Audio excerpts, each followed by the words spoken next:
सहनौ भुनक्तु सह वीर्यं करवावहै तेजस्विनावधीतमस्तु मा विद्विषावहै। ॐ शान्ति शान्ति शान्तिः। गुरुब्रह्मा गुरुविष्णु गुरुदेवो महेश्वरः गुरुसाक्षात् परब्रह्म तस्मै श्री गुरवे नमः। तस्मै श्री गुरवे नमः। ಶಂಕರಾಚಾರ್ಯರ ಆತ್ಮಬೋಧ ಧ್ಯಾನ ಶ್ಲೋಕ. ಪ್ರಾತಸ್ಮರಾಮಿ ಹೃದಿ ಸಂಸ್ಫುರದಾತ್ಮತತ್ವಂ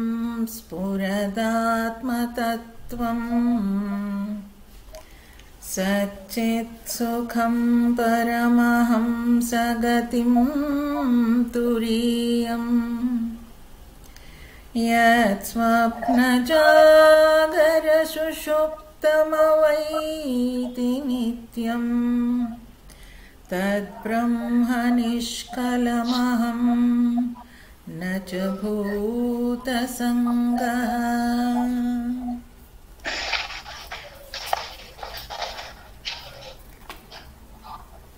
ಶಂಕರಾಚಾರ್ಯರ ಆತ್ಮಬೋಧ 40ನೇ ಶ್ಲೋಕದಿಂದ ನೋಡಬೇಕಾಗಿತ್ತು.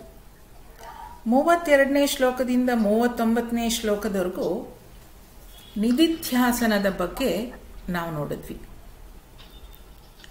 ನಿಧಿಧ್ಯಾಸನ, ಶ್ರವಣ ಮನನ ನಿಧಿಧ್ಯಾಸನ.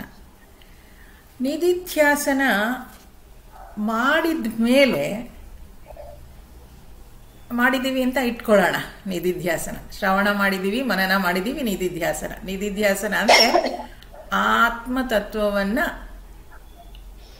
ಆತ್ಮನನ್ನು, ನಾನು ನಿತ್ಯ ಶುದ್ಧ ಆನಂದ ಸ್ವರೂಪ ಅನ್ನೋದ್ರ ಬಗ್ಗೆ ನಿಧಿಧ್ಯಾಸನ ಮಾಡಿದ್ದೀವಿ. ಅದಾದಮೇಲೆ ಮುಂದೆ ಏನಾಗುತ್ತೆ, ಅದರ ಫಲ ಏನು ಅನ್ನೋದು 40ನೇ ಶ್ಲೋಕದಿಂದ 48ನೇ ಶ್ಲೋಕದವರೆಗೂ ಆಚಾರ್ಯರು ಹೇಳ್ತಾರೆ. ಅಂದರೆ ನಾನು ಆತ್ಮಜ್ಞಾನವನ್ನು ಪಡೆದ ಮೇಲೆ ಏನಾಗುತ್ತೆ, ಇನ್ನು ಜ್ಞಾನ ಪಡೆದಿರೋದು, ಅನುಭವ ಆಗಿಲ್ಲ, ಆತ್ಮಜ್ಞಾನವನ್ನು ಮಾತ್ರ ಪಡೆದಿರೋದು. ಅದಾದಮೇಲೆ ಏನಾಗುತ್ತೆ ಅನ್ನೋದಕ್ಕೆ ಆಚಾರ್ಯರು ಹೇಳ್ತಾ ಹೋಗ್ತಾರೆ. 40ನೇ ಶ್ಲೋಕ ನೋಡೋಣ. ರೂಪವರ್ಣಾದಿಕಂ ಸರ್ವಂ ರೂಪವರ್ಣಾದಿಕಂ ಸರ್ವಂ ವಿಹಾಯ ಪರಮಾರ್ಥವಿತ್ ವಿಹಾಯ ಪರಮಾರ್ಥವಿತ್ ಪರಿಪೂರ್ಣಚಿದಾನಂದ ಪರಿಪೂರ್ಣಚಿದಾನಂದ ಸ್ವರೂಪೇಣಾವತಿಷ್ಠತೆ ಸ್ವರೂಪೇಣಾವತಿಷ್ಠತೆ. ಹರಿ ಓಂ. ಪರಮಾತ್ಮ ತತ್ವವನ್ನು ತಿಳಿದ ಮಹಾಪುರುಷ ನಾಮರೂಪಗಳಿಂದ ತುಂಬಿದ ವಸ್ತುಗಳೊಡನೆ ಸಂಬಂಧವನ್ನು ಪೂರ್ತಿಯಾಗಿ ಬಿಟ್ಟು ಸಚ್ಚಿದಾನಂದ ಪರಬ್ರಹ್ಮ ಸ್ವರೂಪನಾಗಿ ನೆಲೆಸುತ್ತಾನೆ. ಅವನು ಆತ್ಮನೇ ಆಗುತ್ತಾನೆ. ಈ ಜ್ಞಾನ ಪಡ್ಕೊಂಡಿದ್ದಾನೆ, ಅವನು ಆತ್ಮಜ್ಞಾನ ಪಡ್ಕೊಂಡಿದ್ದಾನೆ. ಅದಾದ ನಂತರ ಅವನು ಯಾವ ರೀತಿಯಲ್ಲಿ ಅವನು ಪ್ರಪಂಚದಲ್ಲಿ ವರ್ತಿಸ್ತಾನೆ, ಅವನಲ್ಲಿ ಒಂದು ಇಂಟರ್ನಲ್ ಟ್ರಾನ್ಸ್ಫಾರ್ಮೇಷನ್ ಆಗತ್ತೆ. ಯಾವುದು, ನಿಧಿಧ್ಯಾಸನದಿಂದ ಒಂದು ಪರಿವರ್ತನೆ ಆಗತ್ತೆ ಅವನಿಗೆ. ಹೇಗೆ ಅಂತಂದರೆ ಅವನೇನು ಮಾಡ್ತಾನೆ, ಅವನು ಪರಮಾತ್ಮ ತತ್ವವನ್ನು ತಿಳಿದ ಮಹಾಪುರುಷ ನಾಮರೂಪಗಳಿಂದ ತುಂಬಿದ ವಸ್ತುಗಳೊಡನೆ ಸಂಬಂಧವನ್ನು ಪೂರ್ತಿಯಾಗಿ ಬಿಟ್ಟು ಸಚ್ಚಿದಾನಂದ ಬ್ರಹ್ಮ ಸ್ವರೂಪನ ನೆಲೆಸುತ್ತಾನೆ.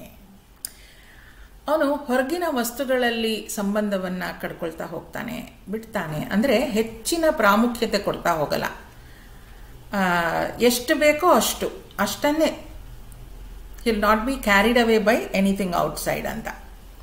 ಹೆಚ್ಚು ತಾದಾತ್ಮ್ಯವನ್ನು ಹೊಂದ್ಕೊಳ್ಳೋದಿಲ್ಲ. ಸಂಬಂಧ, ನಾಮ ರೂಪ ಅಂತಂದರೆ ಅದೇ. ನಾಮ ಅಂದರೆ ಈಗ ನಾಮರೂಪಗಳೆಲ್ಲ ಎಲ್ಲಿದೆ? ಈಗ ನಾನು ಕಣ್ಣಲ್ಲಿ ನೋಡ್ತಾ ಇದ್ದೀನಿ, ಆದ್ರಿಂದ ನನಗೆ ರೂಪಗಳು ಕಾಣಿಸ್ತಾ ಇದೆ. ಈಗ ಒಬ್ಬ ಕುರುಡನಿಗೆ ರೂಪ ಕಾಣಿಸೋದೇ ಇಲ್ಲ. ಹಾಗಾದರೆ ರೂಪ ಎಲ್ಲಿರೋದು? ಕಣ್ಣಲ್ಲಿ.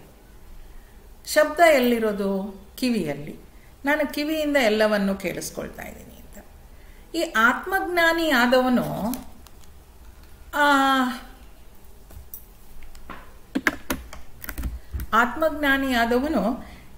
ಅದು ಯಾವುದ್ರ ಬಗ್ಗೆನೂ ಹೆಚ್ಚು ತಲೆ ಕೆಡಿಸ್ಕೊಳ್ಳೋದೇ ಇಲ್ಲ. ಅವನು ಆತ್ಮನಲ್ಲೇ ನಿಂತಿರ್ತಾನೆ. ಅವನು ಆ ಸಂಬಂಧವನ್ನು ಸಂಪೂರ್ಣವಾಗಿ ಕಳ್ಕೊಳ್ತಾನೆ. ಅಂದರೆ ಅವಕ್ಕೆ ಹೆಚ್ಚು ಅಟ್ಯಾಚ್ಮೆಂಟ್ ಇಟ್ಕೊಂಡಿರೋದಿಲ್ಲ. ಬಿಟ್ಬಿಡ್ತಾನೆ ಅಂದರೆ ಆತ್ಮಜ್ಞಾನ ಆದ ಕೂಡಲೇ ಏನು ನಾನು ಶಾಪಿಂಗು ಮಾಡಲ್ಲ, ಅಡುಗೆನೂ ಮಾಡಲ್ಲ, ಹಾಗೆಲ್ಲ ಆಗಲ್ಲ. ಅದೆಲ್ಲ ಮಾಡಬೇಕು. ಈಗ ನನಗೆ ಆತ್ಮಜ್ಞಾನ ಆಗಿದೆ, ಇನ್ಯಾತಕ್ಕೆ ನಾನು ಅಡುಗೆ ಮಾಡೋದು, ಆ ಥರ ಎಲ್ಲ ಅಂದ್ಕೊಳಕ್ಕಾಗಲ್ಲ. ಅದು ಎಲ್ಲವನ್ನೂ ಮಾಡ್ತಾನೆ ಇರ್ತಾನೆ ಆತ್ಮಜ್ಞಾನಿ ಕೂಡ. ಆದರೆ ಅವನು ಆತ್ಮನಲ್ಲಿ ನೆಲೆ ನಿಂತಿರ್ತಾನೆ ಅಂತ. ಆ ಬ್ರಹ್ಮಸ್ವರೂಪದಲ್ಲಿ ನೆಲೆ ನಿಂತು ಎಲ್ಲ ಕೆಲಸವನ್ನ ಮಾಡ್ತಾ ಇರ್ತಾನೆ. ಇದಕ್ಕೆ ಸ್ವಾಮೀಜಿಯವರು ಒಂದು ಉದಾಹರಣೆ ಕೊಡ್ತಾ ಇದ್ರು. ಅವನು ಹೇಗೆ ವ್ಯವಹರಿಸ್ತಾನೆ ಹೊರಗಡೆ, ಎಲ್ಲವನ್ನು ಬಿಟ್ಬಿಡ್ತಾನ, ಹಾಗಿರಲ್ಲ ಅದು. ಈ ನೀವು ರಿಷಿಕೇಶ್ ಇದಕ್ಕೆಲ್ಲ ಹೋಗಿದ್ರೆ, ಹರಿದ್ವಾರ್ ರಿಷಿಕೇಶ್ಗೆ, ಅಲ್ಲಿ ಗಂಗೆ ಹರಿತಾಳೆ. ಎಷ್ಟು ರಭಸವಾಗಿ ಹರಿತಿರ್ತಾಳೆ ಅಂತಂದರೆ, ಅಲ್ಲಿ ಸ್ನಾನ ಮಾಡೋ ಕಡೆ ಒಂದು ಇದನ್ನು ಕಟ್ಟಿರ್ತಾರೆ, ಏನು ಕಬ್ಬಿಣದ ಸಲಾಕೆ, ಗ್ರಿಲ್ ಮಾಡಿರ್ತಾರೆ. ಅಲ್ಲಿ ಹೋದಾಗ ಸ್ನಾನ ಮಾಡೋರೆಲ್ಲ ಒಂದು ಕೈಯಲ್ಲಿ ಅದನ್ನು ಹಿಡ್ಕೊಂಡು ಇನ್ನೊಂದು ಕೈಯಲ್ಲಿ ಮುಳುಗೆದ್ದೊಳ್ಬೇಕು. ಏನಾದರೂ ಅದನ್ನು ಬಿಟ್ಟರೆ ಹಾಗೇ ನಾನು ಮುಳುಗ್ತೀನಿ ಅಂತಂದರೆ ಕಲ್ಕತ್ತಾದಲ್ಲಿ ಸಿಗ್ತೀವಿ ಅಷ್ಟೇ, ಅಲ್ಲಿ ಎಲ್ಲೂ ಇರೋಕ್ಕೆ ಆಗಲ್ಲ, ಅಷ್ಟು ರಭಸವಾಗಿ ಹರಿತಾ ಇರ್ತಾಳೆ ಅವಳು. ಈಗ ನಾವು ಅನ್ಬೋದು ಒಂದು ಕೈಯಲ್ಲಿ ಹಿಡ್ಕೊಂಡು ಇನ್ನೊಂದು ಕೈಯಲ್ಲಿ ಸ್ನಾನ ಮಾಡಿದ್ರೆ ಅಷ್ಟೆಲ್ಲ ಸರಿ ಹೋಗೋದಿಲ್ಲ ಅಂತ. ಅದಕ್ಕೆ ಗುರುದೇವ್ ಹೇಳ್ತಾರೆ, ಇಲ್ಲ ನೀನು ಒಂದು ಕೈ ಹಿಡ್ಕೊಂಡೇ ಸ್ನಾನ ಮಾಡು, ಪರವಾಗಿಲ್ಲ. ಆ ಇನ್ನೊಂದು ನೀನು ಕೈಯಲ್ಲಿ ಎಷ್ಟಾಗುತ್ತೋ ಅಷ್ಟು ತೊಳ್ಕೊ, ಉಳ್ತಿತ್ತು ಆ ನೀರಿನ ರಭಸ ಇರುತ್ತಲ್ವಾ, ಅದೇ ಅದನ್ನೆಲ್ಲ ಕ್ಲೀನ್ ಮಾಡಿಬಿಡತ್ತೆ, ಏನು ಇದು ಮಾಡ್ಕೊಳ್ಬೇಡ ಅಂತ. ಹಾಗೆ ಇವಾಗ ಏನಪ್ಪ ಅಂತ ಹೇಳಿದ್ರೆ, ನಾವು ಈ ಆತ್ಮತತ್ವ, ಆತ್ಮಜ್ಞಾನಿ ಆದವನು, ಈ ನಿಧಿಧ್ಯಾಸನ ಮಾಡಿದವನು ಏನು ಅಂದರೆ, ಒಂದು ಕೈ ಯಾವಾಗಲೂ ಅಲ್ಲಿ ಇಟ್ಕೊಂಡಿರ್ತಾನೆ ಅಂತ. ಇಟ್ಕೊಂಡಿರ್ತಾನೆ ಎಷ್ಟು ಗಟ್ಟಿಯಾಗಿ ಅಂದರೆ, ಆತ್ಮತತ್ವದ ಕಡೆಗೆ ಅವನ ಗಮನ ಇರುತ್ತೆ. ಅಲ್ಲಿದ್ದುಕೊಂಡೇ ಉಳಿದ ಎಲ್ಲ ಕೆಲಸವನ್ನು ಅವನು ಮಾಡ್ತಾ ಇರ್ತಾನೆ ಅಂತ. ಹಾಗಾಗಿ ಹೆಚ್ಚಿನ ಗಮನ ಎಲ್ಲಿರುತ್ತೆ ಅದನ್ನು ಹಿಡ್ಕೊಂಡು, ನಾವು ಹೋದಾಗಲೂ ಅಷ್ಟೇ ನೋಡಿ, ಅದು ನಾವು ಸ್ನಾನ ಮಾಡೋದು ರಭಸಕ್ಕಿಂತ ನಾವು ಗಟ್ಟಿಯಾಗಿ ಹಿಡ್ಕೊಂಡಿದ್ದೀವ ಆ ಕಡೆನೇ ಗಮನ ಇರುತ್ತೆ ನಮ್ದು ಯಾವಾಗಲೂ, ಅಲ್ವಾ? ಹಿಡ್ಕೊಂಡಿದ್ದು ಅಯ್ಯೋ ಬಿಟ್ಬಿಟ್ರೆ ಹೊರಟೋಗ್ಬಿಡ್ತೀನಿ ಅಂತ, ಅದನ್ನು ಮೊದಲು ಹಿಡ್ಕೊ ಗಟ್ಟಿಯಾಗಿ ಹಿಡ್ಕೊ ಅಂತ ಎಲ್ಲರಿಗೂ ಹೇಳ್ದಾಗೆ. ಇವನು ಅಷ್ಟೇ, ಆತ್ಮಜ್ಞಾನಿ ಆದವನು ಯಾವಾಗಲೂ ಆತ್ಮದ ಕಡೆಗೆ ಇರುತ್ತೆ ಅವನು ಯಾವಾಗಲೂ ಗಮನ. ನಾಮರೂಪಗಳಿಂದ ತುಂಬಿದ ವಸ್ತುಗಳೊಡನೆ ಸಂಬಂಧವನ್ನು ಪೂರ್ತಿಯಾಗಿ ಬಿಟ್ಟು ಸಚ್ಚಿದಾನಂದ ಪರಬ್ರಹ್ಮ ಸ್ವರೂಪದನಾಗಿ ನೆಲೆಸುತ್ತಾನೆ, ಅಲ್ಲಿ ನೆಲೆಸಿರ್ತಾನೆ ಅವನು. ಅವನು ಆತ್ಮನೇ ಆಗುತ್ತಾನೆ. ಮುಂದೆ ಏನಾಗುತ್ತೆ ಅವನಿಗೆ? ಅವನು ಆತ್ಮನೇ ಆಗಿಬಿಡ್ತಾನೆ ಅಂತ. ಅದೇ ರೀತಿ ಮುಂದಿನ 7 ಶ್ಲೋಕಗಳು ಅವನು ಹೇಗಿರ್ತಾನೆ, ಆ ನಿಧಿಧ್ಯಾಸನದ ಫಲ ಏನು ಅನ್ನೋದನ್ನು ಆಚಾರ್ಯರು ಹೇಳ್ತಾ ಹೋಗ್ತಾರೆ. ನೋಡೋಣ ಮುಂದಿನ ಶ್ಲೋಕ.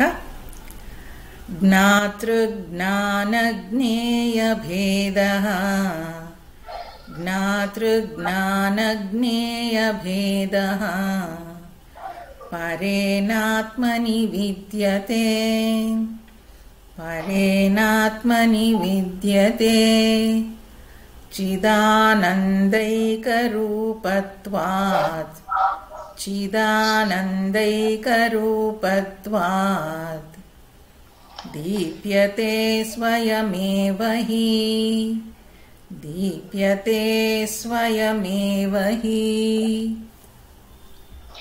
ಪರಮಾತ್ಮನಲ್ಲಿ ಜ್ಞಾತೃ ತಿಳಿಯುವವನು, ಜ್ಞಾನ ತಿಳಿಯುವಿಕೆ ಮತ್ತು ಜ್ಞೇಯ ತಿಳಿಯಬೇಕಾದ ವಸ್ತು ಮುಂತಾದ ಭೇದಗಳಿಲ್ಲ. ಅದು ಅಖಂಡ ಜ್ಞಾನ, ಆನಂದ ಸ್ವರೂಪವಾದುದರಿಂದ ಅವುಗಳಿಗೆ ಅಲ್ಲಿ ಅವಕಾಶವಿಲ್ಲ. ಇದೊಂದೇ ತಾನೇ ತಾನಾಗಿ ಪ್ರಕಾಶಿಸುತ್ತದೆ. ಇಲ್ಲಿ ನೋಡಿ, ಜ್ಞಾತೃ ಜ್ಞಾನ ಜ್ಞೇಯ. ಜ್ಞಾತೃ ಅಂದರೆ ತಿಳ್ಕೊಳ್ಳುವವನು, ನಾನು ತಿಳ್ಕೊಳ್ಳುವವನು. ಜ್ಞಾನ ಅಂದರೆ ತಿಳಿಯುವಿಕೆ, ತಿಳ್ಕೊಳ್ಬೇಕಾಗಿರೋದು. ಜ್ಞೇಯ ಅಂದರೆ ತಿಳಿಯಬೇಕಾದ ವಸ್ತು.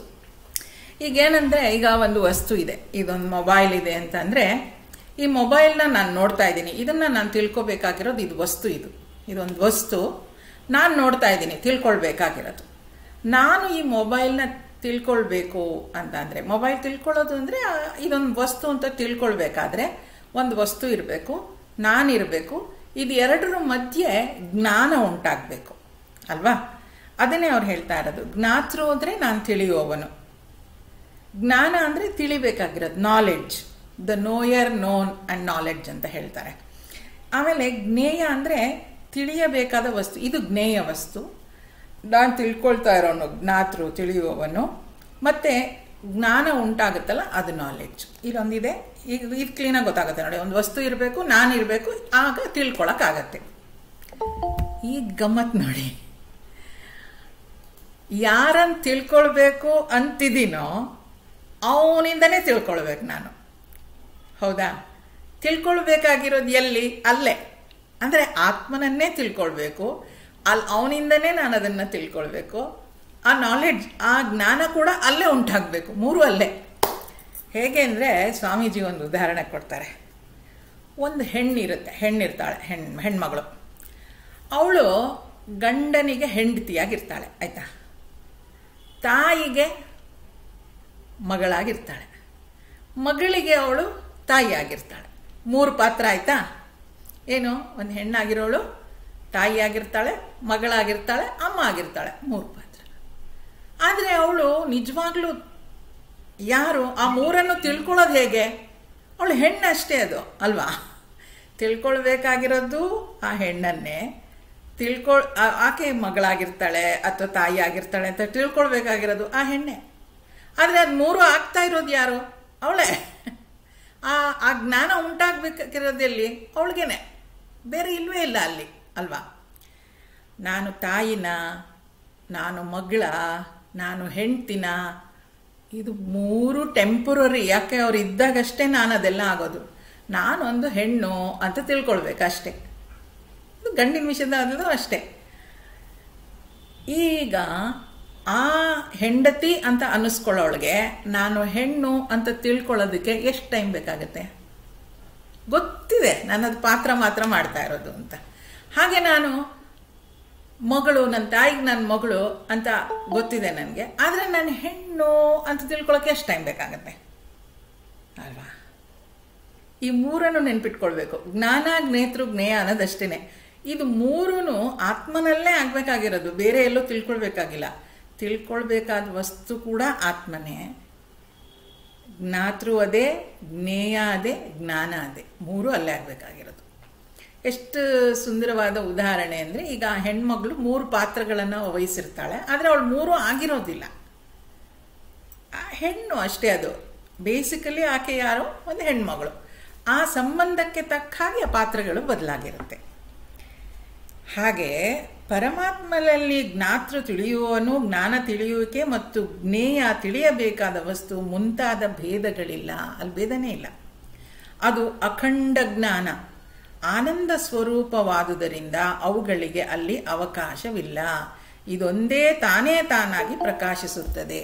ಇದೊಂದೇ ತಾನೇ ತಾನಾಗಿ ಪ್ರಕಾಶಿಸೋದು ಅಂದ್ರೇನು?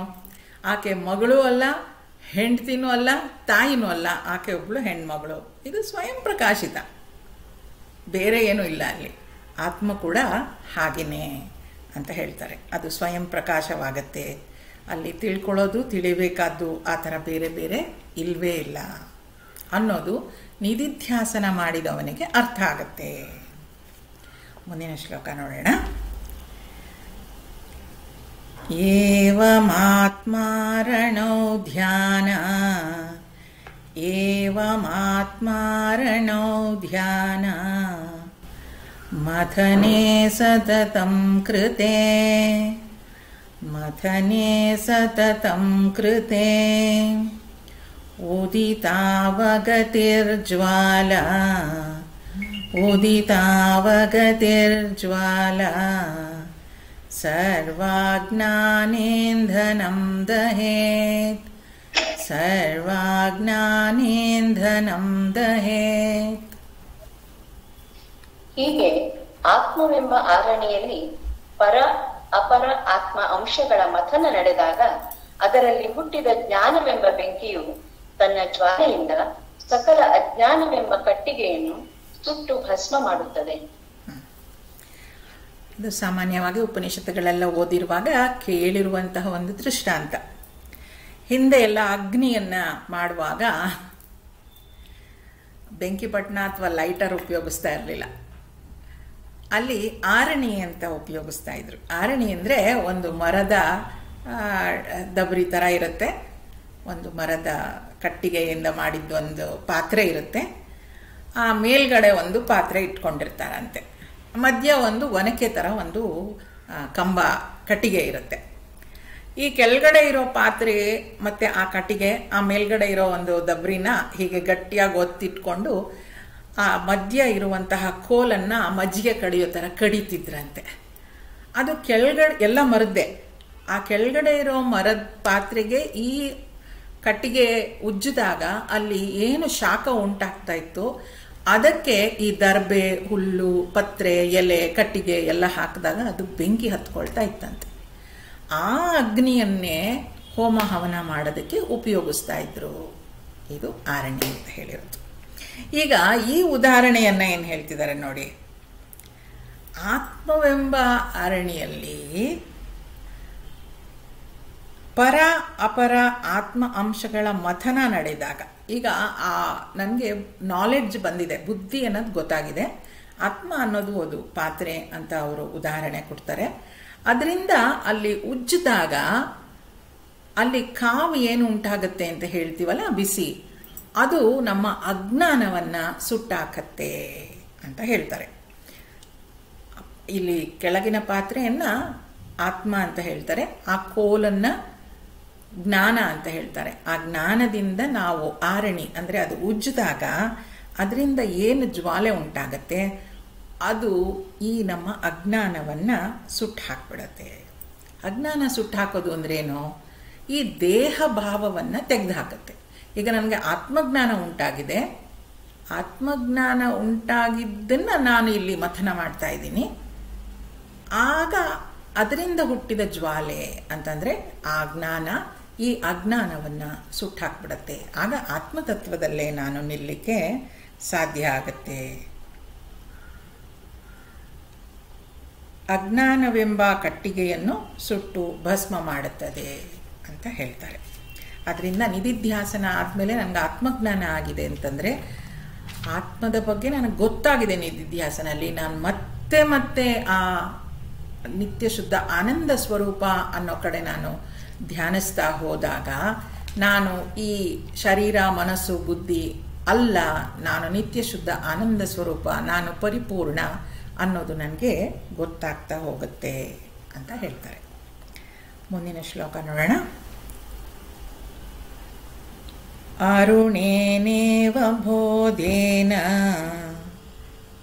ಅರುಣೇನೇವ ಬೋಧೇನ ಪೂರ್ವಂ ಸಂತಮಸೇರತೆ ಪೂರ್ವಂ ಸಂತಮಸೇರತೆ ತತ ಆವಿರ್ಭವೇದಾತ್ಮ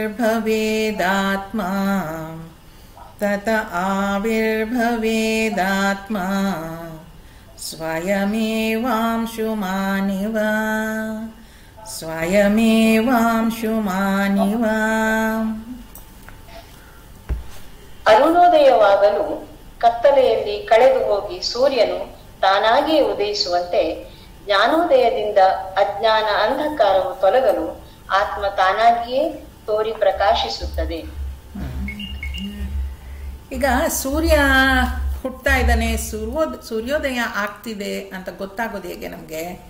ಬೆಳಗಿನ ಜಾವ ಮೊದಲು ಒಂದು ಆ ಕೆಂಪು ಬೆಳಕು ಬರುತ್ತೆ ಅಲ್ವಾ, ಆಕಾಶ ಪೂರ್ತಿ ಕೆಂಪಗಾಗ್ಬಿಟ್ಟಿರುತ್ತೆ. ಆಮೇಲೆ ಸೂರ್ಯ ಮೇಲ್ ಬರ್ತಾನೆ. ಅದು ಆ ಅರುಣೋದಯ ಆಗ್ತಾ ಇದೆ ಅಂತ ಅನ್ನುವಾಗ ಆ ಬೆಳಗಿನ ಬಿಸಿಲು ಅಥವಾ ಆ ಬೆಳಗಿನ ಬೆಳಕು ಏನಿದೆ ಅದು ಕತ್ತಲೆಯನ್ನು ಓಡಿಸ್ತಾ ಹೋಗುತ್ತೆ. ಬೆಳಗಿನ ಜಾವ 6 ಗಂಟೆ 5:30 ನೋಡಿದ್ರೆ, ಸುಮ್ಮನೆ ಹೊರಗಡೆ ನಿಂತ್ಕೊಂಡ್ರೆ ಗೊತ್ತಾಗುತ್ತೆ, ಕತ್ಲಿರುತ್ತೆ. ಹಾಗೇ ಬೆಳಕಾಗತ್ತೆ ಅಲ್ವಾ. ಆ ಆಕಾಶ ಅದು ಬೇಸಿಗೆಗಾಲದಲ್ಲಾದರೆ ಆಕಾಶ ಎಲ್ಲ ಕೆಂಪಗಾಗತ್ತೆ. ಆಮೇಲೆ ನೋಡಿದ್ರೆ ಚಂದದಲ್ಲಿ ಸೂರ್ಯ ಮೇಲೆ ಬರ್ತಾ ಇರ್ತಾನೆ. ಆ ತಾನಾಗೆ ಸೂರ್ಯೋದಯ ಆಗತ್ತೆ. ಹಾಗೆ ಈ ಜ್ಞಾನೋದಯ ಆದಾಗ, ಯಾವಾಗ ಜ್ಞಾನೋದಯ ಆಗತ್ತೋ ಆಗ ಅಂಧಕಾರ ತಾನಾಗೆ ಅಳಿಸಿ ಹೋಗುತ್ತೆ ಅಂತ ಹೇಳ್ತಾರೆ. ಈಗ ಸೂರ್ಯ ಹುಟ್ಟುವಾಗಾದರೆ ಕೆಂಪಗಾಯಿತು, ಬೆಳಕಾಯಿತು, ಕತ್ಲು ಕರಗೋಯ್ತು, ಕಾಣಿಸ್ತಾ ಇದೆ. ನಮ್ಮಲ್ಲಿ ಆ ಜ್ಞಾನ ಉತ್ಪತ್ತಿ ಆಯಿತು ಅಂತ ಗೊತ್ತಾಗೋದು ಯಾವಾಗ? ನಮ್ಮಲ್ಲಿ ಜ್ಞಾನ ಅರ್ಧಂಬರ್ಧ ಇರುವಾಗ. ನಮಗೆ ಜ್ಞಾನ ಇಲ್ಲ ಅಂತ ಅಲ್ಲ, ಜ್ಞಾನ ಇದೆ, ಆದರೆ ಅದು ಅರ್ಧಂಬರ್ಧ ಇದೆ. ಅರ್ಧಂಬರ್ಧ ಜ್ಞಾನ ಇರೋದ್ರಿಂದ ನಮಗೆ ಸಂಸಾರ ಇರೋದು. ಸಂಸಾರ ಅಂದ್ರೇನು? ಸುಖ ದುಃಖಗಳ ಬಂಧನದಲ್ಲಿದ್ದೀವಿ. ಯಾವಾಗ ಜ್ಞಾನೋದಯ ಆಗತ್ತೆ, ನಾನು ನಿತ್ಯ ಶುದ್ಧ ಆನಂದ ಸ್ವರೂಪ ಅನ್ನೋದು ನನಗೆ ಗೊತ್ತಾಗತ್ತೆ, ಆಗ ಹೇಗೆ ಸೂರ್ಯೋದಯ ತಾನೇ ಪ್ರಕಟ ಆಗ್ತಾನೋ ಹಾಗೆ ನಮ್ಮಲ್ಲಿರುವ ಆತ್ಮತತ್ವ ಬೆಳಕಿಗೆ ಬರುತ್ತೆ. ಇದನ್ನು ನಾವು ಈ ಮೆಟೀರಿಯಲ್ ಲೈಫಲ್ಲಿ ಕಂಡುಕೊಳ್ಳೋದು ಹೇಗೆ ಅಂತ ಅಂದರೆ, ಝೀರೋ ಕಂಪ್ಲೇಂಟ್ಸ್. ನನಗೆ ಜ್ಞಾನೋದಯ ಆಗಿದೆ ಅಂತ ಗೊತ್ತಾಗೋದು ಹೇಗೆ? Zero complaints. ನನಗೆ ಕಂಪ್ಲೇಂಟ್ಸೇ ಇಲ್ಲ. ನಾನು ಎಲ್ಲವನ್ನು ಚಂದದಲ್ಲಿ ಒಪ್ಪಿಕೊಳ್ತಾ ಇದ್ದೀನಿ. ಯಾವುದರ ಬಗ್ಗೆನೂ ನನಗೆ ಕಂಪ್ಲೇಂಟ್ ಇಲ್ಲ. ಮತ್ತು ಯಾವಾಗಲೂ ನಾನು ಸಂತೋಷವಾಗಿದ್ದೀನಿ ಅಂತ ನನಗೆ ಗೊತ್ತಾಗ್ತಾ ಇದೆಯೋ ಆಗ ನನಗೆ ಜ್ಞಾನೋದಯ ಆಗಿದೆ ಅಂತ. Zero complaints. ಮತ್ತು ಯಾವುದರ zero complaints, no questions, always happy. ಆ ಸ್ಥಿತಿಯಲ್ಲಿ ನಾನಿದ್ದೀನೋ ಜ್ಞಾನೋದಯ ಆಗಿದೆ ಅಂತ. ನಮಗೆ ದುಃಖ ಯಾತಕ್ಕೆ ಆಗ್ತಾ ಇದೆ, ಸಂಸಾರ ಯಾಕೆ ಉಂಟಾಗ್ತಾ ಇದೆ ಅಂತಂದರೆ, ನಮ್ಮ ನಾಲೆಡ್ಜ್ ಅರ್ಧಂಬರ್ಧ ಆಗಿರೋದ್ರಿಂದ. ಅರ್ಧಂಬರ್ಧ ನಾಲೆಡ್ಜ್ ಇರೋದ್ರಿಂದಲೇ ಇದೆಲ್ಲ ಆಗ್ತಾ ಇರೋದು. ಅದರಿಂದ ಯಾರು ಈ ನಿಧಿಧ್ಯಾಸನವನ್ನು ಮಾಡಿದ್ದಾನೆ, ಆತ್ಮಜ್ಞಾನವನ್ನು ಪಡ್ಕೊಂಡಿದ್ದಾನೆ, ಅವನು ಏನಾಗ್ತಾನೆ? ಜ್ಞಾನೋದಯದಿಂದ ಅಜ್ಞಾನ ಅಂಧಕಾರವು ತೊಲಗಲು ಆತ್ಮ ತಾನಾಗಿಯೇ ತೋರಿ ಪ್ರಕಾಶಿಸುತ್ತಾನೆ. ಈಗ ಆತ್ಮನನ್ನು ಹುಡುಕೊಂಡು ಹೋಗಬೇಕಾಗಿಲ್ಲ ನಾವು. ಜ್ಞಾನೋದಯ ಆದ ಕೂಡಲೇ ಅದು ತಾನಾಗಿ ಪ್ರಕಟಗೊಳ್ಳುತ್ತೆ. ಹೇಗೆ ಈ ಬಕೆಟಲ್ಲಿ ನೀರಿರುತ್ತೆ, ಅದು ಸ್ವಲ್ಪ ತರಂಗಗಳಿರುತ್ತೆ ಅಥವಾ ಬಗ್ಗಡ ಅದರಲ್ಲಿರುತ್ತೆ ಅಂದರೆ ಸೂರ್ಯಬಿಂಬ ಹೇಗೆ ಅದ್ರ ಮೇಲೆ ಚೆನ್ನಾಗಿ ಬೀಳೋದಿಲ್ವೋ, ಆ ಬಗ್ಗಡ ಎಲ್ಲ ತಿಳಿಯಾಗಿ ಆ ಸೆಟಲ್ ಆಗಿಬಿಟ್ಟು ಆ ನೀರಿನಲ್ಲಿ ಅಲೆಗಳೇ ಇಲ್ಲ ಅಂದರೆ ಸೂರ್ಯಬಿಂಬ ಚಂದದಲ್ಲಾಗತ್ತೆ. ಹಾಗೆ ಇದು ಕೂಡ ಯಾವಾಗ ನಮ್ಮಲ್ಲಿ ಅಜ್ಞಾನ ಅಂದ್ರೇನು? ಈ ದೇಹ ಭಾವ ಹೊರಟೋಗಿದೆಯೋ ಆಗ ಆತ್ಮ ತಾನಾಗೆ ಪ್ರಕಟಗೊಳ್ತಾನೆ. ಮುಂದಿನ ಶ್ಲೋಕ ನೋಡೋಣ. ಆತ್ಮಾ ತು ಸತತಂ ಪ್ರಾಪ್ತೋ, ಆತ್ಮಾ ತು ಸತತಂ ಪ್ರಾಪ್ತೋ ಅಪ್ರಾಪ್ತವದ ವಿದ್ಯೆಯ, ಅಪ್ರಾಪ್ತವದ ವಿದ್ಯೆಯ ತನ್ನಾಶೆ ಪ್ರಾಪ್ತವದ್ಭಾತಿ, ತನ್ನಾಶೆ ಪ್ರಾಪ್ತವದ್ಭಾತಿ ಸ್ವಕಂಠಾಭರಣಂ ಯಥಾ, ಸ್ವಕಂಠಾಭರಣಂ ಯಥಾ. ಆತ್ಮ ಸದಾ ಲಭ್ಯವಾದ ಸತ್ಯತತ್ವ. ಆದರೂ ಅಜ್ಞಾನದಿಂದ ಅದರ ಅರಿವಿಲ್ಲ. ಅಜ್ಞಾನವು ನಾಶ ಹೊಂದಲು ಆತ್ಮದ ಅರಿವಾಗುತ್ತದೆ. ಇದು ಕುತ್ತಿಗೆಯಲ್ಲಿಯೇ ಇರುವ ಬಂಗಾರದ ಸರ ಕಳೆದು ಹೋದಂತೆ ತೋರಿದ ಹಾಗೆ. ನಮ್ಮಲ್ಲಿರುವ ಅಜ್ಞಾನದಿಂದ ನಮಗೇನೋ ಈ ಆತ್ಮ ಅನ್ನೋದು ಸರಿಯಾಗಿ ಗೊತ್ತಾಗ್ತಾ ಇಲ್ಲ. ಅಂದರೆ ಈಗ ಪ್ರಾಪ್ತಸ್ಯ ಪ್ರಾಪ್ತಿ, ಅಪ್ರಾಪ್ತಸ್ಯ ಪ್ರಾಪ್ತಿ ಅಂತ ಎರಡು ಶಬ್ದಗಳನ್ನು ನಾವು ಈ ಅಧ್ಯಾತ್ಮದ ಅಧ್ಯಯನದಲ್ಲಿ ಉಪಯೋಗಿಸ್ತೀವಿ. ನೆನ್ನೆ ಸ್ವಾಮೀಜಿಯವರು ಕೂಡ ಅದ್ರ ಬಗ್ಗೆ ಒಂದು ಮಾತು ಹೇಳ್ತಾ ಇದ್ರು. ಕರ್ಮಯೋಗದಿಂದ ಅಪ್ರಾಪ್ತಸ್ಯ ಪ್ರಾಪ್ತಿ ಅಂದರೆ ನನ್ನ ಹತ್ರ ಏನಿಲ್ವೋ ಅದನ್ನು ನಾನು ಸಂಪಾದಿಸ್ತೀನಿ. ಅಪ್ರಾಪ್ತ, ನನ್ನ ಹತ್ರ ಇಲ್ಲ ಅದು.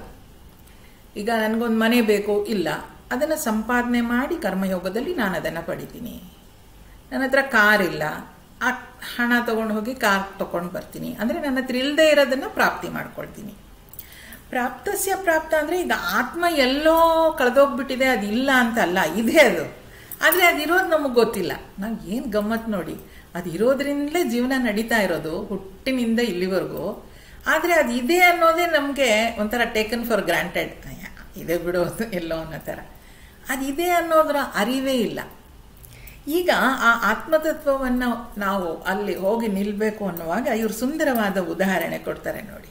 ಇದು ಬಹಳಷ್ಟು ಸಲ ಬಹಳಷ್ಟು ಜನಕ್ಕೆ ಆಗಿರುತ್ತೆ. ಈ ಸರ ಅನ್ನೋದು ಏನಿರುತ್ತೆ, ಆ ಪೆಂಡೆಂಟ್ ಇರೋ ಸರ ನೆಕ್ಲೆಸ್ಸು, ಅದು ಹಿಂದೆ ಹಿಂಗೆ ತಿರ್ಕೊಂಡು ಬಿದ್ದುಬಿಟ್ಟಿರುತ್ತಂತೆ, ಕಾಣಿಸ್ತಾ ಇರಲ್ಲ. ಆಗ ಆಕೆ ಹೋಗಿ ಅಯ್ಯೋ ನನ್ನ ಸರ ಕಳೆದೋಯ್ತು, ಸರ ಕಳೆದೋಯ್ತು, ಸರನೇ ಇಲ್ಲ ಅಂತ ಹೇಳ್ತಾ ಇರ್ತಾಳೆ. ಆಮೇಲೆ ಯಾರೋ ನೋಡಿದವ್ರು ಇಲ್ಲ ನೋಡು ಹಿಂದ್ಗಡೆ ಹೋಗಿದೆ ಅಂತ ಹಿಂಗೆ ತಿರುಗಿಸ್ಬಿಟ್ಟು ಹಿಂಗೆ ಕೊಟ್ಟಾಗ ಅಯ್ಯೋ ಇಲ್ಲೇ ಇದೆ ಅಂತ.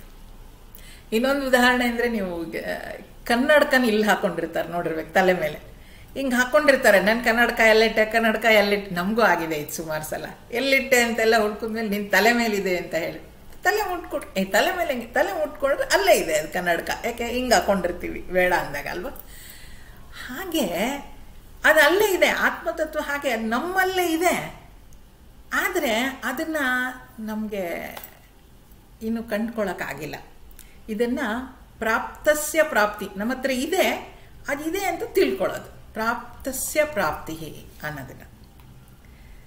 ಅದು ಆತ್ಮ ಸದಾ ಲಭ್ಯವಾದ ಸತ್ಯತತ್ವ ಯಾವಾಗಲೂ ಇದೆ. ಆದರೂ ಅಜ್ಞಾನದಿಂದ ಅದರ ಅರಿವಿಲ್ಲ. ನಾವೇನು ಅನ್ಕೊಂಡ್ಬಿಟ್ಟಿದ್ದೀವಿ, ಅದರ ಅರಿವಿಲ್ಲ. ಅಜ್ಞಾನವು ನಾಶ ಹೊಂದಲು ಆತ್ಮದ ಅರಿವಾಗುತ್ತದೆ. ಇದು ಕುತ್ತಿಗೆಯಲ್ಲಿಯೇ ಇರುವ ಬಂಗಾರದ ಸರ ಕಳೆದುಕೊಂಡಂತೆ ತೋರಿದ ಹಾಗೆ. ನಾನು ನಿತ್ಯ ಶುದ್ಧ ಆನಂದ ಸ್ವರೂಪ, ನಾನು ಯಾವಾಗಲೂ ಆನಂದ ಸ್ವರೂಪನೇ. ಆದರೆ ನಾನು ಆ ಆನಂದವನ್ನು ಕಳ್ಕೊಂಡ್ಬಿಟ್ಟಿದ್ದೀನಿ ಅನ್ಕೊಂಡ್ಬಿಟ್ಟಿದ್ದೀವಿ, ದುಃಖದಲ್ಲಿದ್ದೀನಿ ಅಂತ ಅನ್ಕೊಂಡ್ಬಿಟ್ಟಿದ್ದೀವಿ. ಅದು ಕಳ್ಕೊಂಡು ತಕ್ಷಣ ಸಿಕ್ಕಿದ ತಕ್ಷಣ ಏನಾಗೋಗುತ್ತೆ, ಅಯ್ಯೋ ಸಿಕ್ತು ಅಂತ ಆಕೆಗೆ ಎಷ್ಟು ಖುಷಿ ಆಗುತ್ತೋ ಹಾಗೆ ನಮಗೇನಾಗಿದೆ, ನಮ್ಮ ಹತ್ರ ಇರೋ ಸಂತೋಷನೇ ನಾವು ಕಳ್ಕೊಂಡಿದ್ದೀವಿ ಅಂದ್ಕೊಂಡು ಅದು ಯಾವಾಗೋ ಸಿಕ್ಕಾಗ ನಾವು ಎಷ್ಟು ಸಂತೋಷ ಆಯಿತು ಅಂತ ಹೇಳ್ಕೊಳ್ತೀವಿ. ಆ್ಯಕ್ಚುಲಿ ನಿನ್ನ ಸ್ವರೂಪನೇ ಅದು ಅಂತ ಹೇಳ್ತಾ ಇದೆ ಶಾಸ್ತ್ರ. ನೀನು ಕಳ್ಕೊಂಡಿಲ್ಲ, ಅದನ್ನು ಪಡಿಬೇಕಾಗಿಲ್ಲ. ನೆನ್ನೆ ಸ್ವಾಮೀಜಿಯವರು ಹೇಳ್ತಿದ್ರಲ್ವಾ, ನಾನು ಸಂತೋಷವಾಗಿರ್ಲಿಕ್ಕೆ ಏನೂ ಪಡ್ಕೊಳ್ಬೇಕಾಗಿಲ್ಲ ಬೇರೆ ಹೊರಗಡೆಯಿಂದ. ಇದ್ದೀನಿ, ನಾನು ಆಗಲೇ ಸಂತೋಷವಾಗಿದ್ದೀನಿ. ಅದನ್ನು ತಿಳ್ಕೊಂಡ್ರೆ ಸಾಕು. ಹೇಗೆ, ಈ ಮಾಲೆ ಅನ್ನೋದು ಕಳೆದೋಗಿದೆ ಅಂದ್ಕೊಂಡಿದ್ದೆ ಅಲ್ವಾ, ಅದು ಸಿಕ್ಕಾಗ ಆಯ್ತಲ್ವಾ, ಹಾಗೆ ಅಷ್ಟೇ ಅದು. ಆದ್ದರಿಂದ ನಾನು ನಿತ್ಯ ಶುದ್ಧ ಆನಂದ ಸ್ವರೂಪ ಅನ್ನೋದು ನನ್ನ ಅರಿವಿಗೆ ಬಂದರೆ ಸಾಕು, ನಾನು ಹಾಗೆ ಇರ್ತೀನಿ ಅಂತ. ಈಗ ಸಹಜವಾಗಿ ನಾವು ನೋಡ್ತಾ ಹೋಗಿ ನಾವು ಸುಮ್ಮನೆ ಇದ್ದರೆ ಎರಡೂ ಥರ ತಗೊಳ್ಳೋಣ. ದುಃಖ ಪಡ್ತೀವಿ ಅಂತ ಇಟ್ಕೊಳ್ಳಿ, ಯಾವುದೋ ಕಾರಣಕ್ಕೆ ದುಃಖ ಆಗಿದೆ. ಎಷ್ಟು ದಿನ ಇರುತ್ತೆ ದುಃಖ? ನಾನೇನು ಸಮಾಧಾನ ಮಾಡ್ಕೊಳ್ಳಲ್ಲ, ಅಧ್ಯಾತ್ಮ ಓದಿಲ್ಲ, ಭಜನೆ ಮಾಡಲ್ಲ, ಏನು ಮಾಡಲ್ಲ, ಗೊತ್ತಿಲ್ಲ ನನಗೆ ಆತ್ಮತತ್ವ ಏನೂ ಗೊತ್ತಿಲ್ಲ ಅಂದ್ಕೊಳ್ಳೋಣ. ಎಷ್ಟು ದಿನ ದುಃಖ ಆಗಕ್ಕೆ ಸಾಧ್ಯ? ಸುಮ್ಮನೆ ಬಿಟ್ಬಿಡಿ ಅದನ್ನು. ನೆನೆಸ್ಕೊಂಡು ದುಃಖ ಪಡಬೇಕೇ ಹೊರತು ಆ ದುಃಖ ತಾನಾಗೆ ಹೊರಟು ಹೋಗಿರುತ್ತೆ. ಎಷ್ಟೊತ್ತು ಅಳಕ್ಕಾಗತ್ತೆ ನಾವು ಕಣ್ಣಲ್ಲಿರೋ ನೀರು ಹೋಗೋ ತನಕ. ಅಂದರೆ ನನ್ನ ನಿಜ ಸ್ವರೂಪಕ್ಕೆ ನಾನು ಹೋಗ್ತಾ ಇದ್ದೀನಿ. ಗೊತ್ತಿದ್ದೋ ಗೊತ್ತಿಲ್ಲದೇನೋ ನಾನು ಏನೂ ಮಾಡದೇ ಇದ್ದರೆ, ಈಗ ನೀರು ಮೇಲೆ ಸುರಿದ್ರೆ ಹೇಗೆ ಕೆಳಗೆ ಹೋಗುತ್ತೋ ಹಾಗೆ ಮನಸ್ಸು ಎಲ್ಲೆಲ್ಲೋ ತುಂಬ ತಾಂಡವ ಆಡಿದ್ರೆ ಸ್ವಲ್ಪ ಟೈಮ್ ಜಾಸ್ತಿ ತಗೊಳ್ಬೋದು. ಶಾಸ್ತ್ರ ಓದಿದ್ರೆ ಆ ಟೈಮ್ ಕಡಿಮೆ ಆಗುತ್ತೆ, ಬೇಗ ವಾಪಸ್ ಮನಸ್ಸನ್ನು ಸಮಾಧಾನ ಮಾಡ್ಕೊಂಡ್ಬಿಡ್ತೀವಿ ಅಷ್ಟೇ. ಇಲ್ಲದೇ ಇದ್ರೆ ಅದು ತಾನಾಗೆ ಸಮಾಧಾನ ಆಗುತ್ತೆ. ಅಂದರೆ ಅದು ತನ್ನ ನಿಜ ಸ್ವರೂಪಕ್ಕೆ ಹೋಗ್ತಾ ಇದೆ, ಅದು ಮತ್ತೆ ಮತ್ತೆ ತನ್ನ ನಿಜ ಸ್ವರೂಪಕ್ಕೆ ಹೋಗ್ತಾ ಇದೆ. ಆದ್ದರಿಂದ ನಾವಲ್ಲಿ ಈ ನಮಗೆ ಸುಖ ಸಂತೋಷ ಇದನ್ನೆಲ್ಲ ಏನು ಕಳ್ಕೊಂಡಿದ್ದೀವಿ ಅಂತ ಅಂದ್ಕೊಂಡಿದ್ದೀವಿ, ಅದೇ ಅಜ್ಞಾನ. ಕಳ್ಕೊಂಡಿಲ್ಲ, ನಾವಲ್ಲಿ ಕಳ್ಕೊಂಡಾಗ ಅನ್ನಿಸ್ತಾ ಇದೆ ನಮ್ಗಷ್ಟೇ. ಅದನ್ನೇ ಇಲ್ಲಿ ಹೇಳ್ತಾರೆ, ಯಾವಾಗ ನಾವು ಆತ್ಮವಿಚಾರವನ್ನು ತಿಳ್ಕೊಳ್ತೀವೋ ಆಗ ಈ ಕಳ್ಕೊಂಡಿರೋ ಸರ ಸಿಕ್ಕದಾಗೆ. ಅಂದರೆ ನನ್ನ ಹತ್ರ ಇದೆ, ಅದು ಇವಾಗ ಸಿಕ್ತು, ಪ್ರಾಪ್ತಸ್ಯ ಪ್ರಾಪ್ತಿ ಅಂತ. ಮುಂದಿನ ಶ್ಲೋಕ ನೋಡೋಣ. ಸ್ಥಾಣೋ ಪುರುಷವದ್ಭ್ರಾಂತ್ಯ ಸ್ಥಾಣೋ ಪುರುಷವದ್ಭ್ರಾಂತ್ಯ ಕೃತಾ ಬ್ರಹ್ಮಣಿ ಜೀವತಾ ಕೃತಾ ಬ್ರಹ್ಮಣಿ ಜೀವತಾ ಜೀವಸ್ಯ ತಾತ್ವಿಕೇ ರೂಪೇ ಜೀವಸ್ಯ ತಾತ್ವಿಕೇ ರೂಪೇ ತಸ್ಮಿನ್ ದೃಷ್ಟೇ ನಿವರ್ತತೆ ತಸ್ಮಿನ್ ದೃಷ್ಟೇ ನಿವರ್ತತೆ. ಅಜ್ಞಾನದಿಂದಾಗಿ ಬ್ರಹ್ಮ ಜೀವನಂತೆ ಭಾಸವಾಗುತ್ತದೆ. ಕಂಬದಲ್ಲಿ ಕಂಡ ಭೂತದಂತೆಯೇ ಇದು. ಜೀವದ ನಿಜ ಸ್ವರೂಪದ ಅರಿವಾದಾಗ ಅಹಂಕಾರ ಪ್ರಚೋದಿತ ಕಾರ್ಯಗಳೆಲ್ಲ ನಾಶವಾಗುತ್ತವೆ. ಏನಾಗುತ್ತೆ, ಈ ಅಜ್ಞಾನದಿಂದ ಏನಾಗೋಗ್ಬಿಟ್ಟಿದೆ, ಬ್ರಹ್ಮ ಜೀವನಂತೆ ಕಾಣಿಸ್ತಾ ಇದ್ದಾನೆ, ಜೀವಾತ್ಮ. ಪರಬ್ರಹ್ಮ ಪರಮಾತ್ಮ ಸರ್ವವ್ಯಾಪಿ, ಎಲ್ಲ ಕಡೆನೂ ಇದ್ದಾನೆ. ಆದರೆ ನಾವು ಅದನ್ನು ಈ ಜೀವಾತ್ಮ ಅಂತ ಅಂದ್ಕೊಂಡಾಗ ಅದು ನನ್ನಲ್ಲಿ ಮಾತ್ರ ಇದ್ದಾನೆ ಅಂತ ಅಂದ್ಕೊಂಡಿರೋದು. ನನ್ನಲ್ಲಿ ಮಾತ್ರ ಇದ್ದಾನೆ ಅಂತ ಅಂದ್ಕೊಂಡು ನಾವು ನಮ್ಮ ಅಜ್ಞಾನವನ್ನು ಬೆಳೆಸ್ಕೊಂಡ್ಬಿಟ್ಟಿದ್ದೀವಿ. ಅದು ಹೇಗೆ ಹೇಳ್ತಿದ್ದಾರೆ ನೋಡಿ. ಈಗ ಈ ಸ್ವಲ್ಪ ಕತ್ತಲಲ್ಲಿ ಹೋಗುವಾಗ ಹಾವು ಹಗ್ಗದ ಹೇಗೆ ನೋಡಿದ್ವೋ ಹಾಗೆ ಇದು ಕೂಡ. ಕತ್ತಲಲ್ಲಿ ಹೋಗುವಾಗ ಎಲ್ಲೋ ಒಂದು ಕಂಬ ನೋಡಿಬಿಟ್ಟು ನಾವು ಹೋಗ್ತಾ ಇದ್ದರೆ ಅಲ್ಲೊಬ್ಬ ಕಳ್ಳ ನಿಂತಿದ್ದಾನೆ ಅಂತ ಅನಿಸುತ್ತಂತೆ. ಆದರೆ ಅವನು ಕಳ್ಳ ಇರಲ್ಲ, ನಮ್ಮ ಭ್ರಮೆ ಅದು, ಅಲ್ಲೊಬ್ಬ ಕಳ್ಳ ಇದ್ದಾನೆ ಅಂತ. ಆದ್ರಿಂದ ಭೂತ ಅಂತ ಅನ್ಕೊಂಡ್ಬಿಡ್ತೀವಿ, ಇಲ್ಲ ಕಳ್ಳ ಅನ್ಕೊಳ್ತೀವಿ. ಇಲ್ಲಿ ಭೂತ ಅಂತ ಹೇಳ್ತಿದಾರಲ್ವಾ. ಅಜ್ಞಾನದಿಂದ ಬ್ರಹ್ಮ ಜೀವನಂತೆ ಭಾಸವಾಗುತ್ತದೆ, ಕಂಬದಲ್ಲಿ ಕಂಡ ಭೂತದಂತೆಯೇ ಇದು. ಹೇಗೆ ಅಲ್ಲಿ ಆ್ಯಕ್ಚುಲಿ ಕಂಬ ಇರೋದು, ಆದರೆ ಭೂತ ಕಾಣಿಸ್ತಾ ಇದೆ ನನಗೆ. ಹಾಗೆ ನನ್ನಲ್ಲಿರೋದು ಪರಮಾತ್ಮ ತತ್ವ, ಅದು ನಾನು ಜೀವಾತ್ಮ ಅಂತ ಅಂದ್ಕೊಂಡ್ಬಿಡ್ತಿದ್ದೀನಿ. ನನಗೆ ಕಾಣಿಸ್ತಾ ಇರೋದು ಜೀವಾತ್ಮ. ಆ ಭೂತ ಅನ್ನೋದನ್ನ ನಾನು ಸರಿಯಾಗಿ ತಿಳ್ಕೊಂಡು ಅದು ಭೂತ ಅಲ್ಲ, ಇದು ಕಂಬ ಅಂತ ತಿಳ್ಕೊಳ್ಳೋ ಹಾಗೆ ಇದು ಜೀವಾತ್ಮ ಅಲ್ಲ, ಇದು ಪರಮಾತ್ಮ ಅಂತ ತಿಳ್ಕೊಳ್ಬೇಕು. ಆ ಪರಮಾತ್ಮ ಎಲ್ಲೆಡೆಗೂ ಹರಡಿದಾನೆ. ಆ ಪರಮಾತ್ಮನ ಅದೇ ನಿಜವಾದ ಸ್ವರೂಪ. ಆ ನಿಜವಾದ ಸ್ವರೂಪ ಅರಿವಾದಾಗ ಅಹಂಕಾರ ಪ್ರಚೋದಿತ ಕಾರ್ಯಗಳು ನಾಶ ಆಗುತ್ತೆ. ಅಹಂಕಾರದಿಂದ ನಾವೇನು ಕೆಲಸ ಮಾಡ್ತೀವಿ ಅದೆಲ್ಲ ನಾವು ಬಿಟ್ಬಿಡ್ತೀವಿ ಅಂತ. ಈಗ ನಾವು ಯಾವುದನ್ನ ತುಂಬ ಯೋಚನೆ ಮಾಡಿ ಭಯಂಕರವಾಗಿ ಯೋಚಿಸ್ತೀವೋ ಅದನ್ನೇ ನಮಗೆ ಕಾಣೋದು. ಹಾಗೆ ನಾನು ಆತ್ಮನಲ್ಲ ಜೀವಾತ್ಮ ಅಂತ ಕಾಣಿಸ್ಬೇಕಾದ್ರೂ ಅದೇ ಆಗಿರೋದು.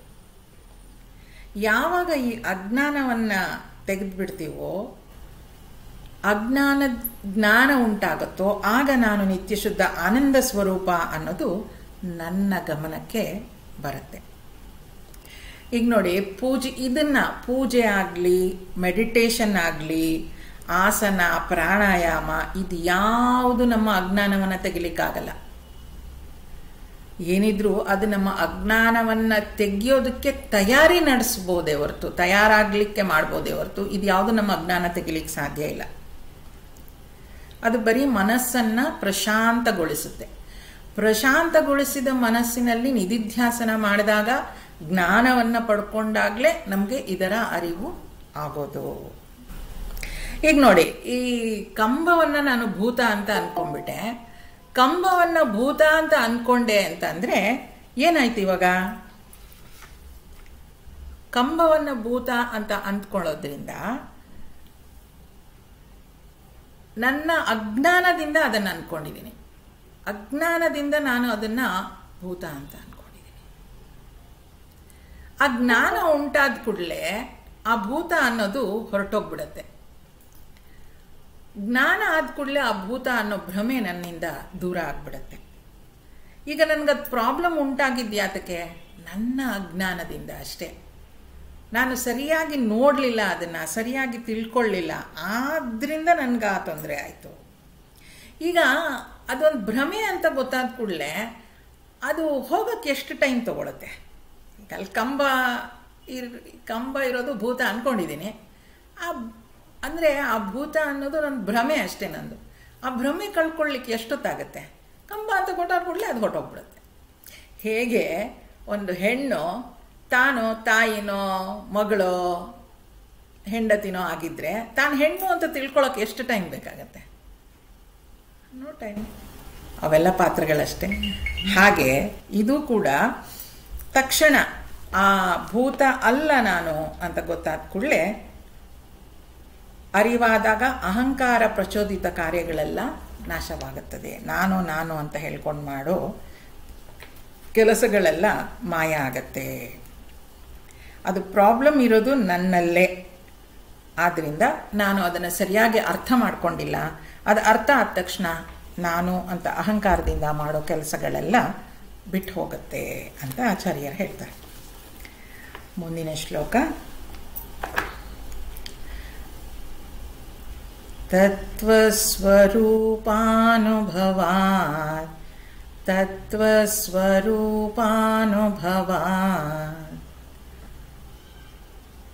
ಉತ್ಪನ್ನಂ ಜ್ಞಾನಮಂಜಸ ಉತ್ಪನ್ನಂ ಜ್ಞಾನಮಂಜಸ ಅಹಂ ಮಮೇತಿ ಚಾಜ್ಞಾನಂ ಅಹಂ ಮಮೇತಿ ಚಾಜ್ಞಾನಂ ಭಾದತೆ ದಿಗ್ಭ್ರಮಾದಿವತ್ ಭಾದತೆ ದಿಗ್ಭ್ರಮಾದಿವತ್.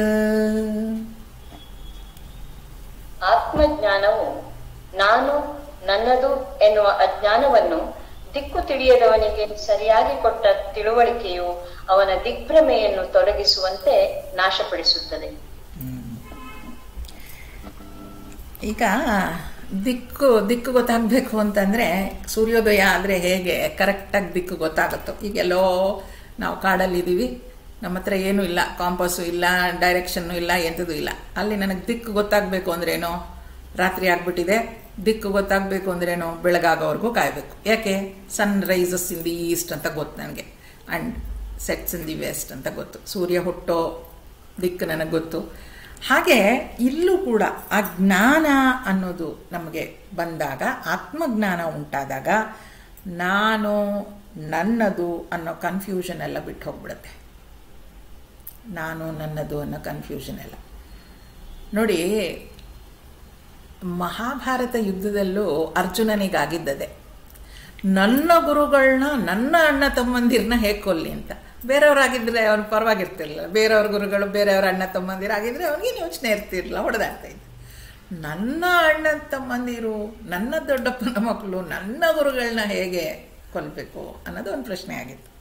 ಇಲ್ಲೂ ಹಾಗೆ ಈ ಅಜ್ಞಾನದಿಂದ ಏನಾಗುತ್ತೆ, ನಾನು ನನ್ನದು ಎನ್ನುವ ಅಜ್ಞಾನವನ್ನು ದಿಕ್ಕು ತಿಳಿಯದವನಿಗೆ ಸರಿಯಾಗಿ ಕೊಟ್ಟ ತಿಳುವಳಿಕೆಯನ್ನು, ಅವನ ದಿಗ್ಭ್ರಮೆಯನ್ನು ತೊಲಗಿಸುವಂತೆ ನಾಶ ಮಾಡುತ್ತದೆ.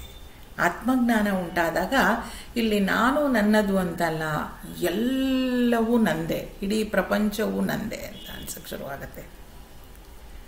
ಅದಷ್ಟು ನಂದೇ ಅಂತ ಆಗುವಾಗ ನಾನು ಅದರಲ್ಲಿ ಇದ್ದೀನಿ. ಆದ್ದರಿಂದ ನಾನು ಬೇರೆ ನೀನು ಬೇರೆ ಅನ್ನೋದಾಗಲೇ ಇಲ್ಲ. ಈಗೇನು ಹೇಗೆ ಅಂತಂದರೆ, ಈ ಬಂಗಾರದ ಬಳೆಗಳಲ್ಲಿ ಇರುವಂತಹ ಚಿನ್ನ ಒಂದೇ, ಮಡಕೆಯಲ್ಲಿರುವ ಮಣ್ಣು ಒಂದೇ, ಅದು ಬೇರೆ ಬೇರೆ ಆಗಲೇ ಇಲ್ಲ. ಹಾಗೆ ಸರ್ವವ್ಯಾಪಿಯಾಗಿರುವ ಆತ್ಮತತ್ವ ಒಂದೇ. ಈ ಜ್ಞಾನ ಉಂಟಾದಾಗ ನಾನು ನನ್ನದು ಅನ್ನೋದೆಲ್ಲ ಹೊರಟೋಗ್ಬಿಡುತ್ತೆ. ಎಲ್ಲರೂ ಒಂದೇ ಅನ್ನೋ ಭಾವ ಉಂಟಾಗತ್ತೆ. ಅಂದರೆ ಅಟ್ಯಾಚ್ಮೆಂಟ್ ಅನ್ನೋದು ಹೋಗುತ್ತೆ ಅಂತ ಹೇಳ್ತಾರೆ. ಮುಂದಿನ ಶ್ಲೋಕ. ಸಮ್ಯಗ್ ವಿಜ್ಞಾನವಾನ್ ಯೋಗಿ ಸಮ್ಯಗ್ ವಿದ್ವಾನವಾನ್ ಯೋಗಿ ಸ್ವಾತ್ಮನ್ಯೇವಾಖಿಲಂ ಜಗತ್ ಸ್ವಾತ್ಮನ್ಯೇವಾಖಿಲಂ ಜಗತ್ ಏಕಂ ಚ ಸರ್ವಮಾತ್ಮಾನಂ ಏಕಂ ಚ ಸರ್ವಮಾತ್ಮಾನಂ ಈಕ್ಷತೆ ಜ್ಞಾನಚಕ್ಷುಷಾ ಈಕ್ಷತೆ ಜ್ಞಾನಚಕ್ಷುಷಾ. ಪೂರ್ಣ ಆತ್ಮಜ್ಞಾನವನ್ನು ಪಡೆದ ಯೋಗಿ ತನ್ನ ಜ್ಞಾನ ಚಕ್ಷುವಿನಿಂದ ಇಡೀ ಪ್ರಪಂಚವನ್ನೇ ತನ್ನಲ್ಲಿ ಕಂಡು ಎಲ್ಲೆಡೆಯಲ್ಲಿಯೂ ತನ್ನ ಆತ್ಮವನ್ನೇ ಕಾಣುತ್ತಾನೆ.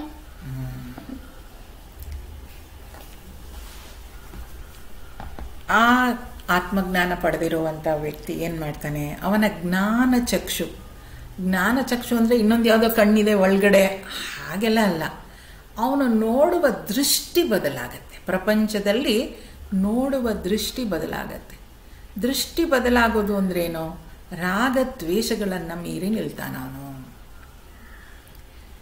ಇಡೀ ಪ್ರಪಂಚವನ್ನು ತನ್ನಲ್ಲಿ ಕಂಡುಕೊಳ್ತಾನೆ. ಈಗ ನಿಧಿಧ್ಯಾಸನ ಮಾಡುವಾಗ ಸ್ವಲ್ಪ ಇದು ನನಗೆ ಬಂದಿದ್ದು ವಿಚಾರ, ಅದರಿಂದ ಹಂಚ್ಕೊಳ್ತೀನಿ ನಿಮ್ಮ ಹತ್ರ. ಈ ಮೆಡಿಟೇಷನ್ ಮಾಡುವಾಗ ಮನಸ್ಸು ಸೈಲೆಂಟ್ ಆಗತ್ತೆ. ಸೈಲೆಂಟ್ ಆದಮೇಲೆ ನಾನು ಆತ್ಮನಲ್ಲಿ ನಿಲ್ಲಬೇಕು ಅಂತ ಹೇಳ್ತಾರೆ.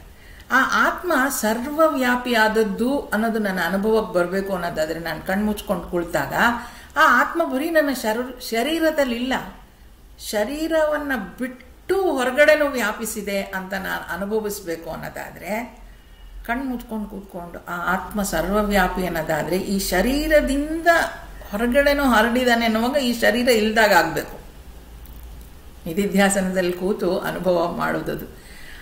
ಈ ಶರೀರ ಇಲ್ಲ, ಆ ಆತ್ಮ ಸರ್ವವ್ಯಾಪಿ ಆಗಿದ್ದಾನೆ ಅಂತ ಅನ್ನಿಸ್ಬೇಕಾದ್ರೆ ಆ ಸರ್ವವ್ಯಾಪಿಯಾದ ಪರಮಾತ್ಮನಲ್ಲಿ ಎಲ್ಲರೂ ನಾವಿದ್ದೀವಿ ಅನ್ನೋದು ಕೂಡ ಅನುಭವಕ್ಕೆ ಬರೋಕ್ಕೆ ಶುರುವಾಗತ್ತೆ. ಪ್ರಯತ್ನ ಮಾಡಿ ನೋಡಬೇಕದು. ಬಹಳ ಸುಂದರವಾದ ಅನುಭವ ಅದು. ಹೇಗೆ ಈಗ ಒಂದು ಮಡಕೆ ಇರುತ್ತೆ, ಆ ಮಡಕೆಯನ್ನು ಪುಡಿ ಮಾಡಿದ್ರೆ ಅದು ಪೂರ್ತಿ ಮಣ್ಣಾಗಿ ಬೆರೆತು ಹೋಗ್ಬಿಡುತ್ತೆ ಮಣ್ಣಲ್ಲಿ. ಈ ಮಡಕೆ ಒಡಿಬೇಕು ಅನ್ನೋ ಥರದಲ್ಲಿ ನಮ್ಮ ವಿಚಾರಗಳನ್ನ ಒಡಿತಾ ಹೋಗ್ಬೇಕು. ಏನು, ನನ್ನಲ್ಲಿ ವಿಚಾರ ಇದೆ, ಅದು ವಿಚಾರ ಅಲ್ಲಿಗೆ ನಿಲ್ಬೇಕಲ್ಲ, ಅದು ಆ ವಿಚಾರ ಇಲ್ಲ, ಅದು ಸರ್ವವ್ಯಾಪಿಯಾಗಿರಬೇಕು ಅನ್ನೋದಾದರೆ ಆ ವಿಚಾರಗಳು ಥಾಟ್ಸ್ ಎಲ್ಲ ಪೂರ್ತಿ ನಾಶ ಆಗೋಗುತ್ತೆ. ಅದಾದಮೇಲೆ ಎಲ್ಲಿ ಮನಸ್ಸಿಲ್ಲ, ಬುದ್ಧಿ ಇಲ್ಲ ಅಂತ ಆದಾಗ ಆತ್ಮನಲ್ಲಿ ನಿಂತಾಗ ಆ ಆತ್ಮ ಸರ್ವವ್ಯಾಪಿಯಾಗಿದ್ದಾನೆ ಅಂತಂದರೆ ನನಗೆ ಈ ಶರೀರ ನನ್ನಲ್ಲಿ ಅಷ್ಟೇ ಇದೆ ಅನ್ನೋ ಅನುಭವ ಆಗಲ್ಲ. ಆತ್ಮ ಸರ್ವವ್ಯಾಪಿಯಾಗಿದ್ದಾನೆ. ಆ ಸರ್ವವ್ಯಾಪಿಯಾದ ಆತ್ಮದಲ್ಲಿ ಎಲ್ಲವೂ ಇದೆ ಅಂತ ಅನ್ನುವಾಗ ವಿಷನ್ ಅದೇನಾಗುತ್ತೆ, ಅದು ಇಡೀ ಪ್ರಪಂಚವನ್ನೇ ತನ್ನಲ್ಲಿ ಕಂಡು ಎಲ್ಲೆಡೆಯಲ್ಲಿಯೂ ತನ್ನ ಆತ್ಮನ್ನೇ ಕಾಣುತ್ತಾನೆ, ಅದನ್ನೇ ನೋಡ್ತಾನೆ ಅವನು. ನೆಕ್ಸ್ಟ್ ನಿಧಿಧ್ಯಾಸನ ಮೆಡಿಟೇಷನ್ ಮಾಡುವಾಗ ಹಂಗೆ ಟ್ರೈ ಮಾಡಿ. ಮನಸ್ಸನ್ನು ಪ್ರಶಾಂತಗೊಳಿಸ್ಕೊಂಡು ವಿಚಾರಗಳಿಲ್ಲ, ಮನಸ್ಸಿಲ್ಲ, ಬುದ್ಧಿ ಇಲ್ಲ, ಆತ್ಮನಲ್ಲಿ ನಿಂತಿದ್ದೀನಿ, ಆ ಆತ್ಮ ಸರ್ವವ್ಯಾಪಿ ಅನ್ನೋದನ್ನು ಅನುಭವಿಸೋ ಪ್ರಯತ್ನ ಮಾಡಿ. ಸರ್ವವ್ಯಾಪಿ ಅದು ಬರೀ ನನ್ನ ಶರೀರದಲ್ಲಿಲ್ಲ, ಬರೀ ಶರೀರ ಕಾಣುತ್ತೆ, ಅದು ಶರೀರ ಬಿಟ್ಟು ಆಚೆ ಹೋಗೋದೇ ಇಲ್ಲ ತುಂಬ ಹೊತ್ತು. ಆಮೇಲೆ ಅದು ಪ್ರಯತ್ನ ಮಾಡಿ ಆಗತ್ತೆ. ಹಾಗೆ ಅವನು ತನ್ನ ಆತ್ಮವನ್ನೇ ಕಾಣುತ್ತಾನೆ ಎಲ್ಲ ಕಡೆ. ಇನ್ನೊಂದು ಶ್ಲೋಕ ಇದೆ ನೋಡೋಣ. ಅಲ್ಲಿಗೆ ನಾವು ಈ ನಿಧಿಧ್ಯಾಸನದ ಫಲ ಏನು ಅನ್ನೋದನ್ನು ಕಂಪ್ಲೀಟ್ ಮಾಡ್ತೀವಿ ನಾವು. ಆತ್ಮೈವೇದಂ ಜಗತ್ ಸರ್ವಂ, ಆತ್ಮೈವೇದಂ ಜಗತ್ ಸರ್ವಂ, ಆತ್ಮನೋನ್ಯನ್ನ ವಿದ್ಯತೆ, ಆತ್ಮನೋನ್ಯನ್ನ ವಿದ್ಯತೆ, ಮೃದೋ ಯದ್ವದ್ಘಟಾದೀನಿ, ಮೃದೋ ಯದ್ವದ್ಘಟಾದೀನಿ, ಸ್ವಾತ್ಮಾನಂ ಸರ್ವಮೀಕ್ಷತೆ, ಸ್ವಾತ್ಮಾನಂ ಸರ್ವಮೀಕ್ಷತೆ. ಅವನಿಗಿಂತ ಭಿನ್ನವಾದ ಅಸ್ತಿತ್ವವುಳ್ಳ ಯಾವ ವಸ್ತುವೂ ಇಲ್ಲ. ತೋರುತ್ತಿರುವ ಈ ಜಗತ್ತೆಲ್ಲವೂ ಆತ್ಮನೇ. ಮಡಿಕೆ ಕುಡಿಕೆಗಳು ಮಣ್ಣಿನಿಂದ ಮಾಡಲ್ಪಟ್ಟು ಮಣ್ಣಿಲ್ಲದೆ ಬೇರೆ ಎಂದು ಹೇಗೆ ಹೇಳಲಾಗುವುದಿಲ್ಲವೋ ಹಾಗೆಯೇ ಆತ್ಮವೇತ್ತನಿಗೆ ಸಕಲ ದೃಶ್ಯವೂ ಆತ್ಮವೇ. ಈಗ ಅವನು ಆತ್ಮಜ್ಞಾನವನ್ನು ಪಡೆದಿದ್ದಾನೆ ಅಂತ ಹೇಳುವಾಗ ಅವನು ಸರ್ವಾತ್ಮ ಭಾವವನ್ನು ಹೊಂದಿರ್ತಾನೆ. ಅವನ ವಿಷನ್ ಹೇಗಿರುತ್ತೆ? ಸರ್ವಾತ್ಮ ಭಾವ. ಅವನು ಎಲ್ಲೆಲ್ಲೂ ಪರಮಾತ್ಮನನ್ನೇ ನೋಡ್ತಾ ಇದ್ದಾನೆ, ಬೇರೆ ಏನನ್ನು ಕಾಣಿಸ್ತಾನೇ ಇಲ್ಲ ಅವನಿಗೆ. ಎಲ್ಲರನ್ನು ಅವನಲ್ಲಿ ನೋಡ್ತಾ ಇದ್ದಾನೆ, ಅವರಲ್ಲಿ ಎಲ್ಲರನ್ನು ನೋಡ್ತಾ ಇದ್ದಾನೆ. ಅವನಿಗೆ ಬೇರೆ, ನಾನು ಬೇರೆ, ಅವ್ರು ಬೇರೆ ಅನ್ನೋದು ಕಾಣಿಸ್ತಾನೇ ಇಲ್ಲ. ಆದ್ದರಿಂದ ಅವನು ಶರೀರ, ಮನಸ್ಸು, ಬುದ್ಧಿ ಇದು ಯಾವುದ್ರ ಬಗ್ಗೆನೂ ಅವನಿಗೆ ತಲೆ ಕೆಡಿಸ್ಕೊಳ್ತಾನೇ ಇಲ್ಲ. ಇದು ಪ್ರಪಂಚ ಒಬ್ಬ ಜ್ಞಾನಿಗೂ ಇದೇ ಆಗಿರುತ್ತೆ, ಅಜ್ಞಾನಿಗೂ ಇದೇ ಆಗಿರುತ್ತೆ. ಅದನ್ನೇ ಹೇಳ್ತಾ ಇರೋದು. ಈ ಸರ್ವಾತ್ಮ ಭಾವ ಅನ್ನೋದು ಇದು it is a matter of understanding. ನಾನು ಹೇಗೆ ಅದನ್ನು ಅರ್ಥ ಮಾಡ್ಕೊಳ್ತೀನಿ ಅನ್ನೋದ್ರ ಮೇಲೆ. ಅದೊಂದು ಅನುಭವ ಅಂತ ಆಗಲಿಕ್ಕಿಲ್ಲ, ಅದೊಂದು ಎಕ್ಸ್ಪೀರಿಯನ್ಸ್, ಅದು ರಿಯಾಲಿಟಿ ಅಂತ ಹೇಳೋಕ್ಕಾಗಲ್ಲ, ಅದು ಎಕ್ಸ್ಪೀರಿಯನ್ಸ್. ಅದು ಅಂದರೆ ನಾನು ಅದನ್ನು ಹೇಗೆ ಅನುಭವಿಸ್ತೀನಿ ಹಾಗೆ ಅಂತ. ಹಾಗಾಗಿ ಪ್ರಪಂಚವನ್ನು ಅವನು ಸರ್ವಾತ್ಮ ಭಾವಕ್ಕೆ ಬೆಸ್ಟ್ ಇದು ಅಂದರೆ ಅನ್ಕಂಡೀಷನ್ಡ್ ಲವ್. ನಾನು ಎಲ್ಲರನ್ನೂ ಕಂಡೀಷನ್ ಇಲ್ದಲೇ ಪ್ರೀತಿಸ್ಲಿಕ್ಕಾಗತ್ತಾ? ಅದು ಸರ್ವಾತ್ಮ ಭಾವ. ಅದನ್ನೇ ಇಲ್ಲಿ ಅವರೇನು ಹೇಳಿದ್ದಾರೆ, ಅವನಿಗಿಂತ ಭಿನ್ನವಾದ ಅಸ್ತಿತ್ವವುಳ್ಳ ಯಾವ ವಸ್ತುವೂ ಇಲ್ಲ. ಸರ್ವಾತ್ಮ ಭಾವ ಅಂದರೆ ಅದೇ, ಎಲ್ಲವನ್ನು ಪ್ರೀತಿಸುವಂಥದ್ದು. ಯಾವುದೂ ಇಲ್ಲ. ತೋರುತ್ತಿರುವ ಈ ಜಗತ್ತೆಲ್ಲವೂ ಆತ್ಮನೇ. ಮಡಕೆ ಕುಡಿಕೆಗಳು ಮಣ್ಣಿನಿಂದ ಮಾಡಲ್ಪಟ್ಟು ಮಣ್ಣಿಲ್ಲದೆ ಬೇರೆ ಎಂದು ಹೇಗೆ ಹೇಳಲಾಗುವುದಿಲ್ಲವೋ ಹಾಗೆಯೇ ಆತ್ಮವೇತ್ತನಿಗೆ ಸಕಲ ದೃಶ್ಯವೂ ಆತ್ಮನೇ. ಎಲ್ಲವೂ ಅವನಿಗೆ ಪರಮಾತ್ಮನಂತೆ ಕಾಣಿಸ್ತಾ ಹೋಗುತ್ತೆ. ಹಾಗಾಗಿ ಯಾರು ನಿಧಿಧ್ಯಾಸನವನ್ನು ಮಾಡಿ ಆತ್ಮನಲ್ಲಿ ನಿಂತಿರ್ತಾನೋ ಅವನಿಗೆ ಅದರ ಫಲ ಏನು ಅಂತ ಅಂದರೆ, ಆತ್ಮತತ್ವವನ್ನು ಸೆಲ್ಫ್ ನಾಲೆಡ್ಜ್ ಪಡ್ಕೊಂಡ ಫಲ ಏನು ಅಂದರೆ, ಅವನು ತನ್ನ ಜ್ಞಾನಚಕ್ಷುವಿನಿಂದ ಅಜ್ಞಾನವನ್ನು ಕಳ್ಕೊಂಡ್ಮೇಲೆ ಇದು ಫೈನಲಿ ಏನಿದು ಸರ್ವಾತ್ಮ ಭಾವವನ್ನು ಹೊಂದುತ್ತಾನೆ ಅಂತ ಆಚಾರ್ಯರು ಹೇಳ್ತಾರೆ. ಅದು ಆ ಕೆಲವು ಶ್ಲೋಕಗಳಲ್ಲಿ, ಅಂದರೆ ಇಷ್ಟು ಶ್ಲೋಕಗಳು ಇದರ ಟಾಪಿಕ್ ಬಗ್ಗೆ ಹೇಳುತ್ತೆ ಅಂತ ಇದೆ. ಅದನ್ನೊಂದು ನಾನು ಸ್ಲೈಡ್ ಮಾಡಿದ್ದೀನಿ, ಹಾಕ್ತೀನಿ ಅದನ್ನು, ಯಾವ್ಯಾವ ಶ್ಲೋಕದಿಂದ ಯಾವ್ಯಾವ ಶ್ಲೋಕದವರೆಗೂ ಯಾವ ವಿಚಾರ ಹೇಳ್ತಾ ಹೋಗ್ತಾರೆ ಅಂತ. ಮುಂದಿನ ಈಗ ನೋಡಿದ್ದು ನಾವು ಒಬ್ಬ ಜ್ಞಾನಿಗೆ ಜ್ಞಾನ ಪಡೆದ ಮೇಲೆ ಅವನಿಗೇನಾಗತ್ತೆ ಅನ್ನೋದು, ಅದರ ಫಲ, ಜ್ಞಾನದ ಫಲ ಏನು, ಆತ್ಮಜ್ಞಾನದ ಫಲ ಏನು ಅಂತ. ಮುಂದೆ ಒಬ್ಬ ಆತ್ಮಜ್ಞಾನಿ ಹೇಗಿರ್ತಾನೆ, ಸ್ಥಿತಪ್ರಜ್ಞನ ಲಕ್ಷಣಗಳು ಅಂತ ನಾವೇನು ಓದಿದ್ವಿ, ಅದು ಮುಂದಿನ 4 ಶ್ಲೋಕಗಳಲ್ಲಿ ಬರುತ್ತೆ. ಅದು ಮುಂದಿನ ಕ್ಲಾಸಲ್ಲಿ ನೋಡೋಣ.